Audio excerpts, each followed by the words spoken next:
मैं क्षमा चाहूंगा।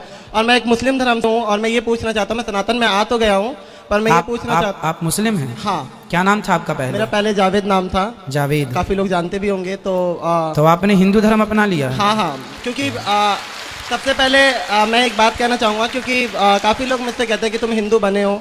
हिंदू तो मुझे नहीं लगता कि कोई किसी को बना सकता है, क्योंकि हिंदू पैदा ही होता है, मेरा वाह, मानना ऐसा है। बिल्कुल। और ये मुझे ना किसी ने ब्रेन वॉश करा और ना किसी ने कुछ कहा, ये एक ठाकुर जी की कृपा हुई तब मैं सनातन में आया। जी। वैसे किसी ने मुझे या मैंने किसी को देख के सीखा या ऐसा कुछ भी नहीं था। तो मैं सभी लोगों से ये कहना चाहूँगा, और मेरे जो फैमिली वाले हैं वो भी आज तो आपके फैमिली वाले आपका विरोध नहीं करते कि तुम कहाँ अभी चले? मैं अभी इतना डिप्रेशन में हूँ, पूछो मत। मुझे फ़ोन आ रहे हैं, फैमिली वालों के ज़्यादा आ रहे हैं, बाकी अदर तो कोई कुछ भी नहीं कह रहा, पर फैमिली वाले का आज भी मम्मी का फ़ोन आया और वो कहने लगे हमसे कोई मतलब नहीं, हम मर भी गए हैं तो हमारा मुंह मत देखियो तू, हमारी वजह से पूरे रिश्तेदार तेरी वजह से हमें पूरी वो कर रहे हैं, और मतलब हमसे रिश्तेदारी टूट गई है, हमारी एक लड़की है उसकी शादी करनी है, तेरी वजह से उस लड़की की भी ज़िंदगी ख़राब हुई है। तो महाराज जी मैं ये पूछना चाहता हूँ कि ठाकुर जी से मेरी एक शिकायत है हमेशा कि या तो मुझे पहले इधर का कर देते या उधर का कर देते, ये बीच में ला के मुझे इतना परेशानियों में डालना, और उनको मैं छोड़ नहीं सकता। मैं सांसें छोड़ सकता हूँ पर मैं ठाकुर जी को नहीं छोड़ सकता। किन को नहीं छोड़ सकते आप? मैं ठाकुर जी को नहीं छोड़ सकता, भगवान जी को नहीं छोड़ सकते? नहीं छोड़ सकता सर। फिर आप सही रास्ते पर हैं। तो मैं एक चीज़, मेरा एक सवाल और था कि मैं जगन्नाथ मंदिर में जा सकता हूँ क्या? कि जगन्नाथ जी के मंदिर में अब तो आपने धर्म बदल लिया है, आपने धर्म परिवर्तन कर लिया अपना। हाँ जी। वैसे देखो, धर्म परिवर्तन करने की जरूरत ही नहीं पड़ती। हमारे ठाकुर जी जो है ना, हमारे भगवान कभी ये नहीं कहते कि तुम हिंदू हो जाओगे तो ही हम तुम्हें मिलेंगे। हाँ, भगवान तो कहते हैं कि तुम मुसलमान भी हो और यदि तुम उसी रूप में मुझे प्रेम कर लोगे तो मैं उसी रूप में तुम्हें प्राप्त हो जाऊंगा। हमारे भगवान कभी नहीं कहते कि तुम धर्म बदलो। नहीं, रस खान जी को उसी रूप में, उसी लिबास में प्राप्त हुए थे भगवान। जब उनकी कृपा हुई तो मैं सब कुछ खाया करता था, पर जैसे उन्होंने कृपा करना स्टार्ट करा तो अपने आप ही छूटने लग गया। सब चीज़ों को देखकर वो मन वॉमिटिंग सी आनी, ये अपने आप होने लग गया। तो ये मुझे नहीं लगता कि मैं छोड़ सकता था या वो करता। आज का टाइम है कि कोई आमलेट भी बनाता है घर के पास में तो उससे भी मुझे बहुत दिक्कत होती है, ऐसा लगता है जैसे वॉमिटिंग हो जाएगी। तो ये ठाकुर जी की कृपा ही है। पर अपनी माँ का दिल भी ना दुखाओ। आप अपनी माँ से बात करो कि माँ मैं कोई गलत रास्ते पर तो हूँ नहीं, मैं किसी की हत्या नहीं कर रहा हूँ, मैं चोरी नहीं कर रहा हूँ। मैंने समझाया, पर आपको पता है कि वो समाज को लेके चलना है उन्हें, और उन्होंने मुझसे कहा भी कि मुझे अपनी एक बेटी की शादी करनी है और मुझे समाज में रहना है। तो अब मैं क्या कर सकता हूँ, मैं ठाकुर जी को भी नहीं छोड़ सकता। तो मुझे समझ नहीं आ रहा। तो आपको ये भक्ति का रोग कब से लगा? मैं बहुत छोटा था। मेरी जो परवरिश हुई है वो मेरी नानी के घर पे हुई है। अच्छा। तो नानी के जाने के बाद मामा मामी दिल्ली लेकर आया, उन्होंने मुझे 11 साल की एज में काम पे लगा दिया। तो मुझे तो काम वाम का पता नहीं था, मैं वहाँ बैठा रोता था। तो मेरे ख्याल 2012 एक साल बीत गया, समय ऐसा बीत जाता है और पता भी नहीं लगता और आदत पड़ जाती है उस चीज़ को झेलने की। तो वहाँ पे एक पन्नी आया करती थी, मतलब जैसे हम लोग ये आटा चावल वगैरह पैक करते हैं ना, तो पन्नी आया करती थी। तो उसमें कृष्णा पन्नी के नाम से आया करती थी और उसमें छोटी सी कृष्ण जी की छवि छपी हुई थी। उन्होंने हाथ में मुरली रख के, मुझे पता नहीं था उस टाइम पे कृष्ण क्या है और मुझे बिल्कुल भी इस चीज़ का अंदाजा नहीं था। तो मुझे बार बार ऐसा लगता ना कि कुछ टाइम बाद कि वो मुझे देख रहे हैं, वो कभी इशारे कर रहे हैं। तो मैं आंटी को बोलूँगा, आंटी ये देखना, ये जो फोटो बनी मेरे को देखता है और कभी कभी इशारे करता है। तो आंटी कह रही, तो मतलब उन आंटी को लगता था कि बच्चा है या वैसी पागलपंती वाली बात है, ऐसा कुछ भी नहीं होता। वो मुझे बार बार कहती, मैंने कहा आंटी आप जाओगे फिर ये ऐसी होगा। और मैं कई बार मैं दोपहर की रोटी खाता था तो मुझे ऐसा लगता था जैसे मुझसे कह रहे कि मुझे भी भूख लगी, मेरे को भी दे। तो मैं आधी रोटी निकाल कर और सब्जी देता था और भगवान जाने वो कहाँ जाता था मेरे को बिल्कुल नहीं पता। और फिर उसके बाद इतना उनसे प्रेम हो गया कि मैं उस चिट को उखाड़ कर अपने साथ लेकर आया, डेली ले आता। फिर उसके बाद से जो मेरे मामा मुमा थे उनसे वो लोग मुझे मारने पीटने लग गए कि तू ये क्या कर रहा है, ये है वो है जो भी हो। और उसके बाद से फिर मैं 13 साल का जब हुआ था मैंने घर को छोड़ दिया, क्योंकि उस टाइम में पता ही नहीं लगता था। और मैं खुद कई बार सोचता हूँ तो भाई 13 साल की एज बहुत कम होती है, मैंने कैसे वो करा। वो समय ठाकुर जी तो पता नहीं लगा। तो मुझे लगता है कि ठाकुर जी की कृपा है और ये वहीं से हुई है। किसी ने ना मुझे सिखाया, ना मैं जिस फैमिली में काम करता था वहाँ भी ऐसे नहीं कह सकते कि वहाँ पे बहुत ज़्यादा भक्ति थी, वहाँ पे नॉर्मल भक्ति थी। तो ऐसा कुछ भी नहीं है। तो ये मुझे कई लोगों की शिकायत है कि मुझे मेरा ब्रेन वॉश किया गया है या वैसा किया, तो ऐसा कुछ भी नहीं है। किसी सनातन ने, किसी ने भी मेरा ब्रेन वॉश नहीं करा, मैं अपनी मर्जी से आया हूँ।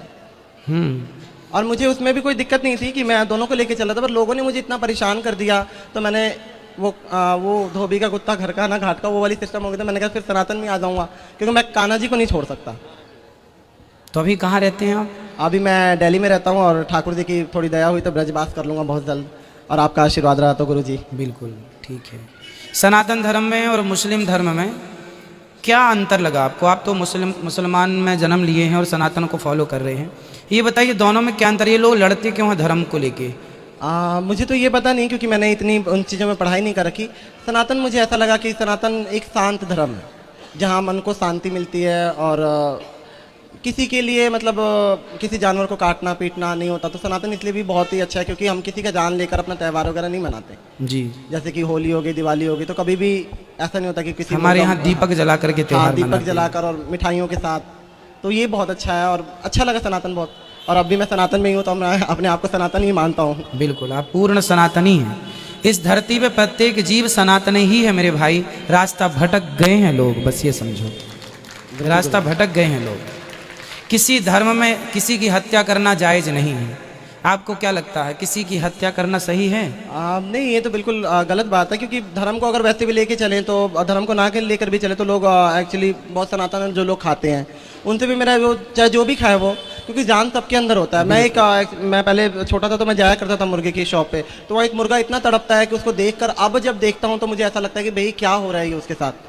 वो इतना तड़पता है, अगर कोई जाके उसको करता हुआ देख लेना, मैं लोगों को कहता हूँ कि छोड़ दो, तो लोग कहते हैं कि हम थोड़ी ना काट रहे हो, तो वो काट रहा है। तो सर ये गुरुजी, मैं चाहूँगा इसके ऊपर भी कुछ आप बताएं कि जो लोग ये कहते हैं हम नहीं काट रहे हैं, वो काट रहा है, हम जान नहीं ले रहे हैं। भाई, पर आपके कारण ही तो वो मर रहा है। हाँ, मैं भी आप ग्राहक बन करना चाहते तो उसकी हत्या ना होती। तो मेन जिम्मेदार हत्यारे तो वो ही हैं जो ग्राहक बन के गए हैं, और गुरुजी असली हत्यारे वो हैं। मेरा एक सवाल और भी है कि बहुत हमारे सनातन लोग हैं जो इन लोगों को किराए पे दे देते हैं, जो मुर्गा मर्गा काटते हैं, जो भी धर्म से मुझे नहीं पता, पर उनके लिए भी कुछ आप मतलब उनको इस चीज़ का पाप लगेगा नहीं लगेगा? बिल्कुल, पाप तो देखो किसी की, हमारे सनातन धर्म में तो लिखा है अहिंसा ही परमो धर्मा। हमारे यहाँ तो चींटी को भी आटा डाला जाता है, कुत्ते को रोटी, गाय को रोटी निकाली जाती है। जीव मात्र की रक्षा करना, जीव मात्र की सेवा करना। हमारे यहाँ एक राजा हुए हैं जिनका नाम है राजा शिवी, जिन्होंने एक पक्षी के लिए अपने शरीर का बलिदान दे दिया था, काट करके दे दिया था। एक पक्षी की रक्षा के लिए उनकी गोद में एक पक्षी उड़ के आ गया, तो जिसने पकड़ा था उसने कहा ले दो हमें, हम इसको खाएंगे। अब राजा ने कहा मेरी शरण में आ गया, मैं नहीं दे सकता।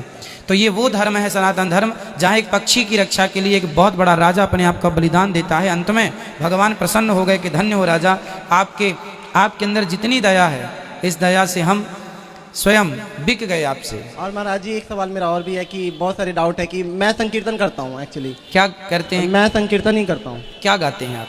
मैं कृष्ण संध्या। तो मैं ये पूछना चाहता हूँ कि जो भी मेरे से लोग कराते हैं, अब क्योंकि इस तरीके की बातें चल गई कि ये संकीर्तन करेगा तो हमें इसका पुण्य नहीं लगेगा, तो मैं ये पूछना चाहता हूँ कि अगर मेरे करने से किसी को पुण्य नहीं लगता तो भाई मैं नहीं करूँगा।